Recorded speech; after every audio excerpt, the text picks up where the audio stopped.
Hello guys, সবার আগে ঘুম থেকে উঠে আমার কাজটা করে নিলাম। আমার কাজ বলতে বিছানা ওঠানো, এটাই আমার কাজ। বিছানা উঠিয়ে বাইরে চলে আসলাম। একবার পেস্ট আর ব্রাশও হাতে নিয়ে নিলাম। আর মা এদিকে জল দিয়ে দিল। আমাদের তো কুয়া থেকে জল তুলতে হয়, আমি জল তুলতে পারি না, আর মা আমাকে তুলতেও দেয় না। মা বলে আমি নাকি জল তুলতে গিয়ে কুয়াতে পড়ে যাব। এদিকে আমাকে মা সকালে খাবার দিয়ে দিল। আজকে মা সকালে বানিয়েছে রুটি আর তরকারি, তাই দিয়ে আমি খেয়ে নিলাম। কোনোদিন মা সকালে রুটি বানিয়ে দেয়, আর তাড়াহুড়া থাকলে ছাতুর শরবত বানিয়ে দেয়। আমার খাওয়াও হয়ে গেছে, মা জল দিল, আমি হাত ধুয়ে নিলাম। বাইরে বসে খেতে বেশ ভালো লাগে। এরকম বড় মুখের বোতল দিয়ে জল খেলে আমার গায়ে জল পড়ে যায়। খাওয়া দাওয়া হয়ে গেল, এখন একটু ঘরে গিয়ে বসবো। মা এদিকে সেলাই করছে। আমাদের পাড়াতেই একটা বাড়িতে কালী পুজো আছে। ওদের মন্দিরের উপরে কাপড় লাগানোর জন্য কাপড় বানাচ্ছে।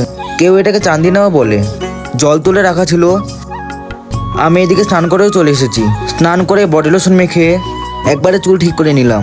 চুলগুলো তো আমার পাগলের মতন হয়ে গেছে। কবে কাটাতে নিয়ে যাবে জানি না, কবে যে সময় হবে মা আর বাবার। স্নান করে একবারে খেতেও বসে পড়েছি। আজকে মা রান্না করেছে চিকেন কষা আর ডাল আর খারকন পাতা বাটা, তাই দিয়ে আমি খেয়ে নিচ্ছি। খাওয়া দাওয়া করে বাইরে এসে বসলাম। সারাদিনে এগুলোই আমার করণীয়। তারপরে ভিডিও পোস্ট করি, কে কে কমেন্ট করো সব দেখি পড়ি, খুব ভালো লাগে। থ্যাংক ইউ সবাইকে আমাকে এত সুন্দর সুন্দর কমেন্ট করার জন্য। টাটা গাইস, পাশে থেকো।